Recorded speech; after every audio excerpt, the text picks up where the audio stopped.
Good morning, members, and welcome to this meeting of the Harbour Subcommittee. This meeting is being live streamed and recorded and will be made available for viewing through our council website. Members may notice that when calling members to speak, I will refer to them formally and using their titles, e.g. Councillor Smith, so that it is clear who are the councillors and who, by the process of elimination, are officers.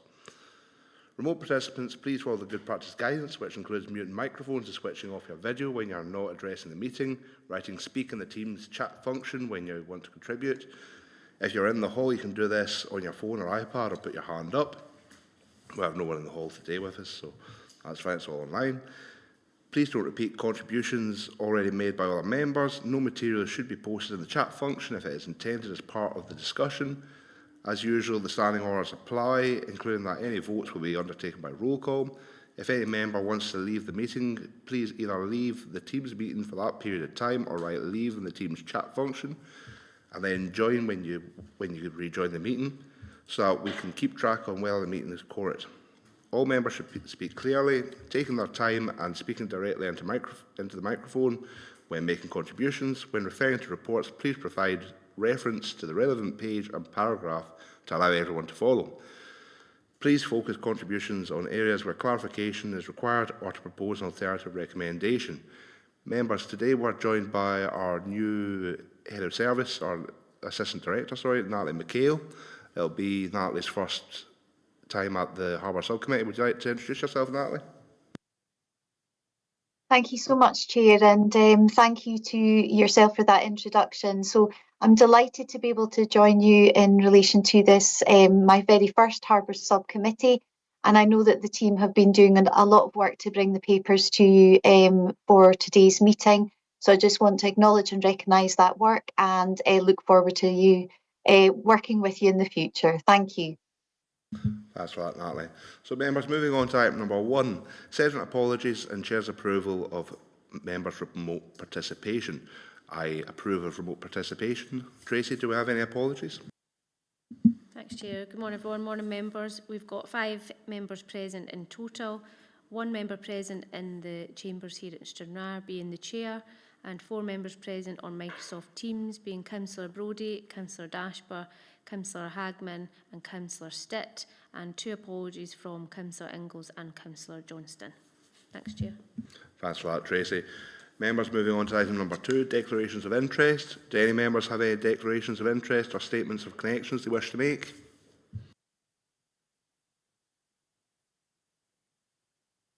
I'm seeing no hands going up on Teams, so we'll move on, members, to item number 3, minutes of the previous meeting, 10th of June 2024. Can we note the minutes of the meeting held on June the 10th, 2024? Happy to approve. Thanks for that, Ben. Councillor Ashford. So, members, moving on to item number 4, Harbour Matters, Financial Position and Current and Proposed Capital Works Report by Assistant Director, Transport and Infrastructure. James McLeod and Paul Jennings are here to assist if members have questions. And I'll put it over to James and Paul to see if they've got anything to add to this. Thank you, Chair. Yes, just some corrections to the report. Apologies for this, members. Recommendation. So I've shared these changes with Tracy, who will share them out to. I don't know, Tracy, have you shared them out to members on? Okay, thank you. So there's a couple of changes to this report. So recommendation 2.2 is changed from noting a general uplift to agree to recommend to full council a general uplift of 3.3% to the current, so this year's fees for 2025-26. So obviously the determination of fees and charges would be a budget setting process in the new year, and we're asking Harbour Sub to recommend in that process that the fees for 2025-26 are increased to 3.3 by 3.3%, and in reference to that, moving to paragraph 4.2.3, an update to that paragraph as well. to say, following a significant uplift in fees and charges, it is recommended that the schedule of fees and charges for 25-26 will include an uplift of 3.3%. This, along with some proposed minor alterations and clarifications, are highlighted at Appendix 3. So apologies for that. I have nothing further on the report and happy for myself and Paul to take questions. Chair. Thanks for that, James. Members, do we have any questions? Councillor Hagman, I see your hands up. Yeah, thank you, Chair. Yeah, I'm sorry, I'm working on my phone because my laptop's doing updates and such things, so I couldn't quite read the amendments on the screen there. But I'm just wondering, I mean, I'm not quite sure on the wording on this because it's for full council and budget setting, as James has alluded to there about the uplift. But would we not be recommending to budget panel to consider as part of the budget process? I'm just conscious if we're recommending to full council, which full council are we recommending to the budget setting full council, and in which case are we recommending to political groups to include this in their budget proposals? I'm just could I maybe just get a bit of clarity around the actual wording on that one? As I say, apologies, I couldn't see the wording on the screen. If it's been emailed, that might be helpful too. That's what Councillor Hagman. I think it is being emailed. But James? Yeah, through yourself, Chair, Councillor Hagman.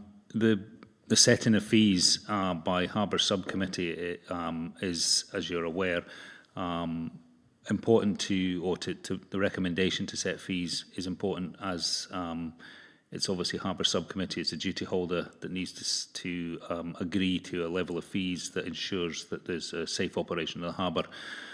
So in terms of recommendation, Harboours Subcommittee is a subcommittee of full council. So we're recommending to full council in the budget setting process that 3.3% will deliver an acceptable uplift that will allow us to continue to operate the harbours as we currently do. In terms of the detail of which element of full council and whether that's a budget setting process, I think I would. Sorry, Tracy, I would defer to you on that level of detail. But for me, it's with respect to the fact the Harboours Subcommittee is a subcommittee of full council, and we need to recommend to full council that there's an uplift that supports our safe operation of the harbours. Sorry, Tracy. Thanks, Chair. Yeah, Councillor Hagman, thanks. What we would normally do is, if it helps, it can change the recommendation that it will be to agree to recommend to full council through the budget setting process a general uplift of 3.3%. That's the general wording that we do use on the lead up to budget setting for members to consider as part of the budget setting process, and it does get picked up offline through finance as well. So I'll make sure that that happens. Thanks, Tracy. Councillor Hagman. You're muted, Councillor Hagman. Yeah, no, there we are. Thank you. I guess I'm a bit confused as to why we've even got this here. So I absolutely appreciate that, you know, we're subcommittee of full council, but do all the fees and charges have recommendations going to full council via the service committees? I'm not sure they do, because we'd be doing this already. And if this is integral and part of the budget setting process, why is it not part of the budget packs that's been issued to all political groups? If, you know, why is there not a template being provided to political groups for them to consider this as part of their budget setting processes? I'm just concerned that this is the I guess the nuances of the Harboours Subcommittee, that we don't have a budget, we have legal duties. I don't know.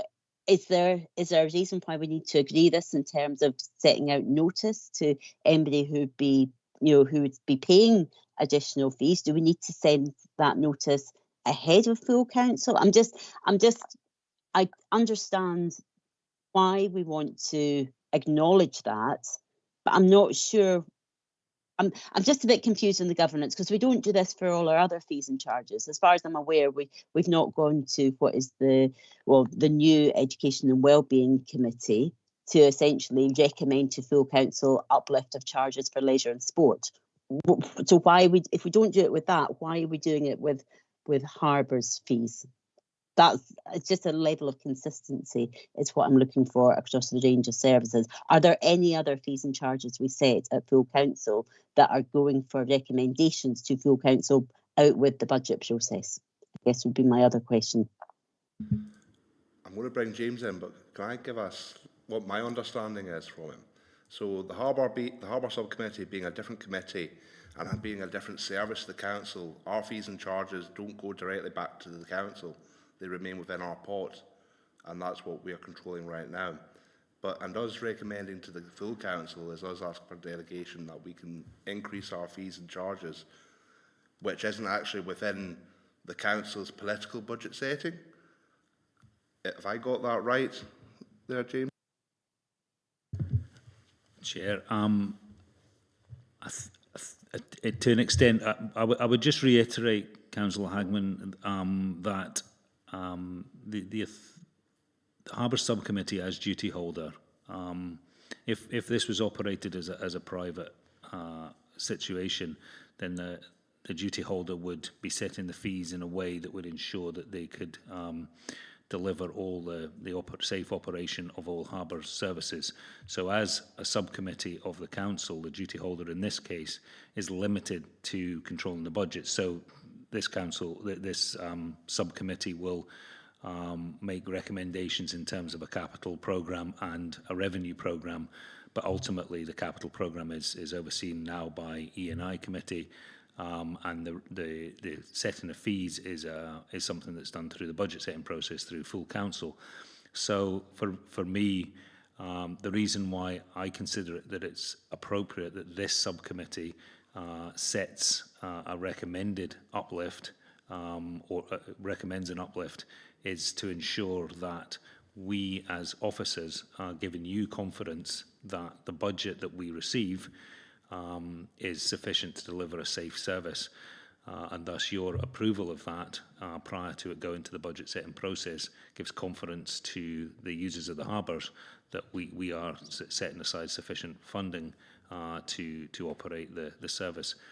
In the previous year, the uplift was greater, and that was a council decision to move closer to a position of cost-neutral service delivery for services like this. But in this case, obviously, we did quite a large uplift last year of a 20% on commercial and 30% on leisure. And so this year, our recommendation is to keep it at the CPI level of what we've been advised is 3.3%. Ultimately, that decision goes down to full council, but it may go higher than that. So that would be the reason why we're bringing this to Harbour Subcommittee. Councillor Hagman. Yeah, I guess there's quite a lot there to unpack. First of all, we don't have a budget, so this is not money for us to keep in the service for us to decide. That's never been the case, and that's one of been the issues that I absolutely appreciate. We sometimes need to spend money, but we don't have a budget for spending money, so therefore it always has to go to this now E&I committee for approval. So I appreciate that. The recommendation as it stands, as published on the agenda, is to note the general uplift of 3.3% to the current schedule of charges for 25-26 agreed by full council on the 27th of February 24. So I guess my first point on that is that not correct? Did we not set an indicative uplift of 3.3%? And if we did set that last year, obviously that was an indicative budget. I'm quite content with leaving 2.2 as it is, but maybe adding in subject to budget setting process at full council 2025. Because I think we can't just, if we've already set an indicative budget of 3.3% as part of last year's budget setting process, we can't ignore that fact. Or is that fundamentally not correct that's been published? I just would like some clarity. And I think just adding subject to the budget setting process would resolve this issue, and making political groups aware that this is still part of the indicative budget and the recommendation going forward. James? Yeah, through yourself, Chair. It was my understanding that an uplift of 3.3% had been agreed 27th of February 2024, full council for the year 25-26. That was questioned before committee, and thus the recommended changes is what I've put through. I'm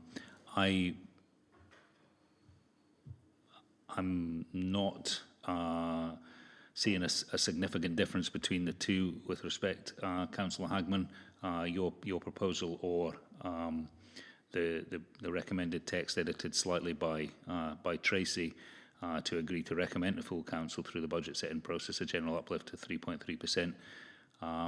Both, from my point of view, would address what, as a Harbour subcommittee, we need to do, which is give confidence that we are putting by sufficient funds to operate the harbour safely. So, with respect, I would defer to others, the Chair and perhaps Tracy, in this matter as to the final wording of this recommendation. Thanks for that, James. Tracy, do you have any recommendations? Chair, can I just... Sorry, Councillor Hammond. Well, I was just going to say, to me, I'm content that we should leave it as is, because we're noting that it was part of last year's budget, subject to this year's budget. I'm not sure we need to agree to full council, because we've already agreed to full council. I'm not sure that the change of wording is actually competent, because we've already agreed that as part of last year's budget. So why would we agree it a second time? That was the only comment I was going to make. Thanks. Thanks for that, Councillor Hammond. So we've scrutinised the report there, and we're not looking to change the wording, are you saying? I would ask that we just add into 2.2, subject to budget setting process. Can we capture that, Tracy, or would you like to come in? Thanks, Chair.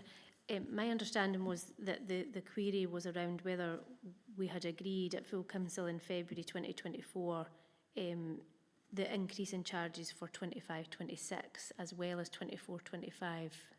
Is that, am I picking that up right, James? So we're not saying that at full council in February they did agree 25 and 26, so that's why it's to be picked up now going forward for next year's budget. James? That was my understanding before. Initially, an error had been made by me in terms of what the uplift had been. I think it was a budget aim to look to seek to recover fees in future years, which was equivalent to 3.3%. But that was an assumption, an incorrect assumption by me in drafting the papers. So this is why I'm looking to have the wording that we put forward on the amendment, but with an additional, as Tracy has offered, of through the budget setting process to be added in. Councillor Hagman? Yeah, I'm more confused than ever on this. I don't understand why it's quite so simple, or it's not. Yeah, I mean, we have agreed as part of the budget setting process. We don't have the background papers attached to the report for me to go and quickly have a look, as far as I can see. So, you know, maybe it is on there. Apologies, there's quite a lot on there.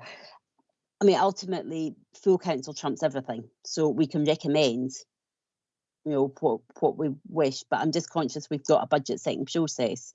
And I'm confused as to why this isn't following the normal budget setting process. I appreciate that there's a rationale that we need to ensure that the service is cost neutral, but we've done that piece of work. And yeah, if a template needs to be added to the budget setting pack with those recommendations, that should have been done. I don't understand why it's not been done already, because this seems to be overcomplicating things. But that's just my take on it. I'm in your hands, Chair, how you want to proceed with this. I'm baffled why we're agreeing to something that we've already agreed to.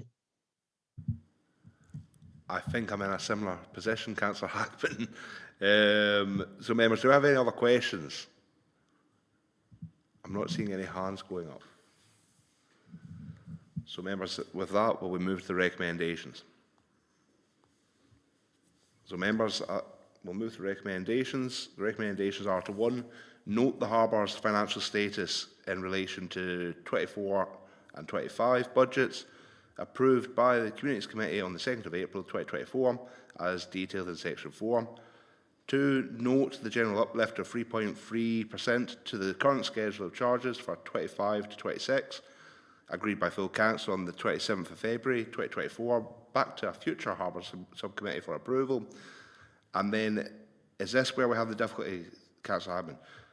Point 3, which is agree to recommend to Economy and Infrastructure. Well, we've got a new recommendation, which is... It was 2.2, Chair. 2.2. So, where's this one? That's 2.2. Yeah. So that's 2.2. So where it's note the general uplift of 3.3 to the current schedule of charges for 2025-2026 agreed by full council on the 27th of February 2024, with an agreement to recommend to full council a general uplift of 3.3% to the current 2024-25 schedule of charges for 25 and 26. So what changes do you recommend we make there, Katie, or Councillor Harbin, sorry, remove the agreement and change the note? So I would, if it's competent, and I would turn to Tracy on this one, who's helping us with our governance here. But if it is competent, leave it as it is, as published, but just simply add subject to the budget setting process for 25-26. It is what it is. We're noting it. We've already agreed it at full council, but we're acknowledging that the budget setting process will be taking place, and that essentially trumps everything. So leave it as published in the original report and discard the addition. Well, with that addition that you've made there. That to me seems a simpler way forward, but I'm not the governance officer in the meeting, so I would defer to Tracy. And if we need to change it to the other way, I'm not precious about it. I just feel we're making it more complicated than it needs to be. That's right, Councillor Hammond. Tracy. Thanks, Chair. Yeah, my advice would be that you would note the general uplift of the current schedule of charges for 24-25. And then you're looking to take the 2025-26 through the budget setting process, which is slightly different. I think it's this part here that's referring to 25-26 has already been agreed by full council. That's 24-25, and we're looking to take 25-26 through the budget setting process in February. Right. Okay. I'm comfortable with that. Although I agree with that. We've had a bit of a complication made, Councillor Harbin. Are you comfortable to move forward with that? I'm happy to take the advice of Tracy as governance officer. Thanks for that, Councillor Harbin. So we'll move on. Tracy, could you go through the recommendations with that addition and just sum up? Yes, thanks, Chair.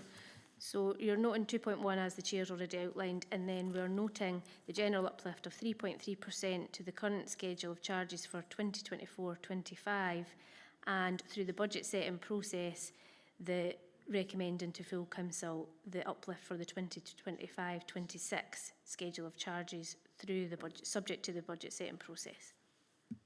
Thanks for that, Tracy. And are you happy with that, Councillor Hagman? Yeah, that's fine. Do we have any other comments from other members? I'm quite happy with that, Andrew. Thanks for that, Councillor Stitt.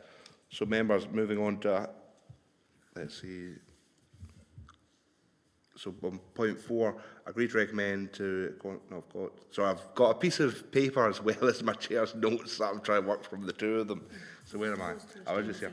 So they're staying the same. Right, okay, so point 3, 2.3, agree to recommend to Economy and Infrastructure Committee the introduction of minor changes as detailed in Appendix 3, and 2.4, agree to recommend to Economy and Infrastructure Committee that payments, including annual berthing fees, should be collected up front wherever possible, with an admin charge imposed for berthing fees paid in instalments, as detailed in paragraphs 4.2.4 to 4.2.5. Members, are we happy to agree? Happy to agree. Thanks for that, Councillor Stitt.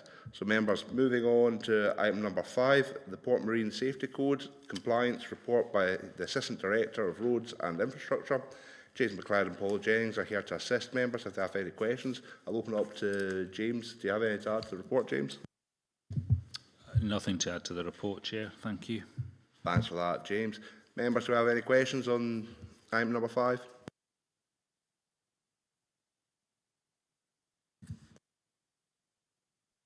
Oh, James. Chair, I was just going to say we do have William Heaps there to online to give a summary of the audit, if that would be helpful for members.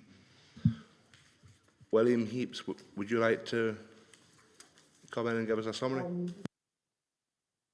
Thank you, Chair. Yes, I don't propose to give a very long summary or read the report, but I just want you all to note the very considerable progress and consolidation since the 2023 audit. A lot of work has been done by your officers.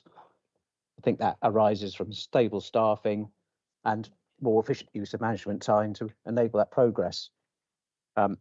Notably, I would point out the progress, in fact, the completion of the Harbour Revision Order for Stranraer and Loch Ryan, the update to the safety management system, and the progress with emergency planning and exercises. A lot of work has been done.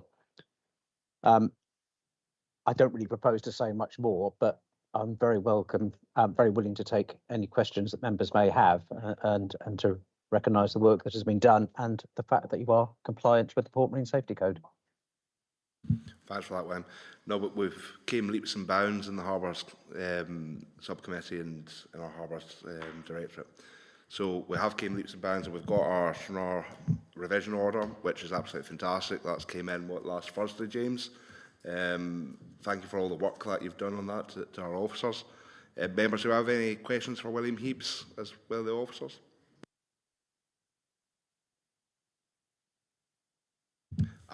Councillor Hagman. Yeah, it's not a question, Chair, but just really to thank officers for getting that Harbour Revision Order. I mean, it's been a long slog, I think is fair to say, and appreciate we've come across a few hurdles. I'm just aware it's been published now. Do we get comments back, or is that it finally finished? I'm just aware that when the Kukubri Harbour Order was published, there was some comments back, but are we finally done with this, or are we going to get any further updates on that? So that would be just a quick question, but also just say thank you for finally getting this pushed through. It's been a journey. It certainly has. James. Thank you, Chair. Thank you, Councillor Hagman, and thank you, William, for the kind words with regards to the work that's been done by the team in terms of compliance with the Port Marine Safety Code. The position now is following and I just want to put this on record, following a significant amount of work by specifically Paul Jennings as Regional Harbour Master and Jackie Holland from Legal Services. The last sort of 6 to 9 months in pushing through the work with Transport Scotland and getting this final harbour revision order for Stranraer and Loch Ryan is excellent, and that must be noted from my point of view as managing the harbour service. Councillor Hagman, we're now in the position where it's the challenge that is available to anybody with regards to the harbour revision order is one of process. So the 6-week notification period we're currently in could be challenged through the quarter session to whether we've followed or not followed or followed incorrectly the process for making a harbour revision order. So it's not so with the Kukubri one, I wouldn't be sure whether we had any challenges at that stage with the Kukubri, but both Kukubri and Stranraer harbour revision orders during the consultation stages prior to the making of the order by the Minister both had challenges, and we've addressed those with the Stranraer one. So we're now in the situation where the work of the team, supported by Legal Services, has led us to an order that has been made by the Minister. So I wouldn't say never, but I think it is extremely unlikely we will get a challenge to the process through the quarter session. So I think we can confidently say we have a harbour revision order, and from that, Paul will be moving to work on harbour directions for Stranraer and Lochrann in a way that supports the aspirations of groups like the Stranraer Water Sports Association, along with our aspirations with new marina development and the like happening in Stranraer over the next few years. Thanks for that, James. Members, something that I'm going to raise with you to get opinion.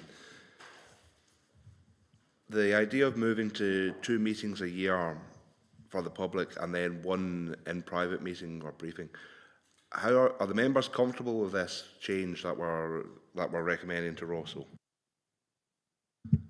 Councillor Dashper? Hiya, thanks. I'm happy with that. But I'm just wondering, so if we're holding a meeting in private, one of the obstacles that we've had is discussing commercial sensitive issues where our access to information is being limited because we can't discuss things in a public forum. I'm assuming that that's an avenue for discussing these issues, is it, if we're holding meetings in private? Absolutely, Councillor Dashper. That's how this came up, because the business that we have in front of us is quite often the same business, and we don't have that much business to go with free meetings, and so the business that we do have maybe is sensitive and would be more appropriate to be taken in a private committee where we can deal with the sensitivities. James? Thank you, Chair.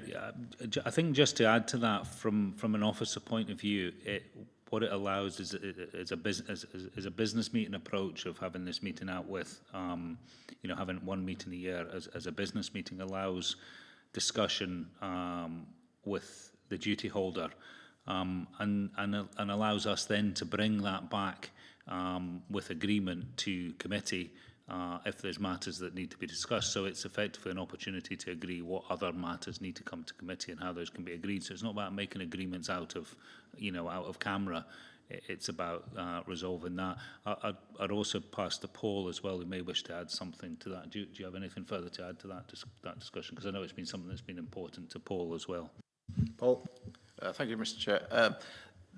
The timing of that business meeting is also to coincide with the completion of the annual audit report by William Hughes, who will also be in attendance at that business meeting. So it gives the duty holder the opportunity to fully appraise themselves of all harbour operations from both a strategic and an operational point of view, which is very important for your consideration and deliberation when you're making strategic decisions about how this harbour is run. And that could range from anything from budget setting to strategic direction of how we want to operate any of our 5 harbours. So I think it's really important, and you have that opportunity to have that free and frank discussion with all your officers and your designated person. And we won't be limited to just 1 business meeting. If we feel that there's more business to be discussed, we can call another. I've got Councillor Stitt on the line next. Thanks, Chair. I'm quite happy to go on the recommendation that 2 meetings plus the business. And as you said there, if we need additional business meetings throughout the year, we can call one. Thanks for that, Councillor Stitt. Councillor Hagman? Yeah, I'm quite content with that going forward. I do think that there is perhaps a role for the Harbours Subcommittee in the expansion of the marine development and how we can ensure that the Port Marine Safety Code is being complied with as part of that development, etc. Because that is a huge project going forward, and business cases are being pulled together. But this committee has a legal obligation to ensure certain. Well, I mean, we've got our audit. So I think, if those business meetings could be used for some of that, that would be really helpful. I think also if we could use some of the business meetings to maybe hear back what other harbour, well, because obviously there's national forums and we're a member of both the UK-wide but also the local authority forums as well in Scotland. So actually, if we could maybe get updates from some of those forums as to what's happening and how we can take forward best practice, that would maybe be useful as well. Thanks. I think you're right there, Councillor Hagman. One of the things that springs to my mind is the discussion we had at the area committee last week, and that all the area committees are going into right now, which is how do we function as a committee? Do we want to go into deep dives into specific things that we want to look at? And I think that a business meeting would allow us to do that, in the sense of look at other ports, how they're working, how other harbour authorities are working, etc., and maybe bring best practice to Vries and Galloway. But that's something for us to discuss later on, maybe with our officers. William Heaps, I see that you've been patiently waiting. Thank you, Chair. Well, first of all, I'd just like to endorse what Councillor Hagman has just said. I absolutely agree. What I was going to say was, I strongly support this recommendation, both from a practical, operational point of view, but also from code compliance. So my thoughts for what they're worth. Thanks for that, William. Councillor Dashbar. Thank you. Thanks for letting me back in, Chair. Just a technicality, really, but are these private business meetings going to continue the pattern of holding them around the region physically in locations with harbours? Or, are these online only meetings or? Thanks. James. Thank you, Chair. Councillor Dashbar. For the Harbour Service, it's something that we are keen as officers to see members attending in person at the various locations. So we hold meetings. In the past, we've held meetings at Wigton, at Kirkcudbright, and obviously at Stranraer, and we tend to rotate amongst those. And that's an opportunity important for us as officers managing the service, for members to have an invite to the harbour nearest to where the committee is being held. So if we move to 2 meetings a year, that reduces the opportunities to do that.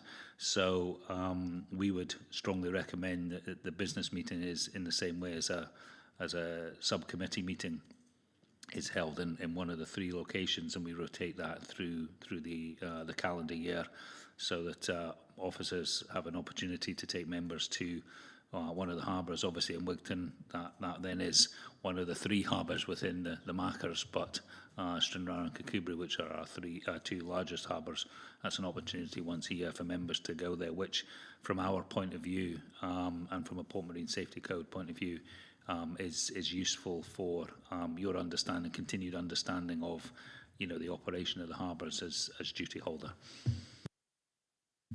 I think what James just said is completely right. I think as members, we really need to be getting out and seeing these harbours and seeing how they function, how they work, to keep ourselves correct and right. One of the things that Councillor Ingalls, who isn't here today, but he always raises, is some of the wording that's in this document in front of us, that we're all liable individually and corporately. Now, for us to be able to say and exercise our duties as harbour duty holders, I think it's good practice for us to be well versed in how each of our harbours actually works. And I think that's one of the things that I've touched with James on in the past, but James wants to come back in. Yeah, I'm not to labour the point, Chair, but just to say that obviously the harbours are an operation that happens every day, 365 days of the year. Paul and his staff at the harbours are more than happy at any time to give harbours tours. So if you are in Kirkcudbright, Stranraer or the Machars for any other reason and you have time, please make arrangements with Paul, through Paul, and go into a harbour and understanding the challenges we face at a particular harbour at a particular time, for example, that offer is there for any members of the Harbour Subcommittee, or in fact any members of the Council, because we appreciate there's a number of substitutes as well. So that offer always remains. So please do contact directly with Paul in that regard. Thanks for that, James. Members, do we have any more questions? So members, I'll move on to the recommendations. Members are asked to agree. 1, to receive an update on the Port Marine Safety Code audit conducted on the 14th to 15th of May 2024 by the designated person, William Heaps. William Heaps has spoke today and we've heard him. 2, to receive further updates on progress within electronic monthly reports and at future meetings of this subcommittee as detailed in paragraph 4.6. 3, the 2025 to 2028 Marine Safety Plan, and 4, to recommend to the Review of Standing Orders Committee, subcommittee to consider changes of the scheme of delegations of committee and administration as detailed in paragraph 4.8. Members, are we happy to agree 1, 2, 3 and 4? Agreed. Thank you, Councillor Ashburn. So members, moving on to item number 6, any other business deemed urgent by the Chair due for the need of action or a decision? I've not been notified of any urgent business. Thank you, members. That's us for the day. Thank you for joining us. And thank you, Natalie. I hope it's been interesting. Thank you. Cheers, Chair. Thanks. Thank you very much. Thanks so much, and Thanks. thanks to the team for taking us through those reports. Thanks, Natalie. James?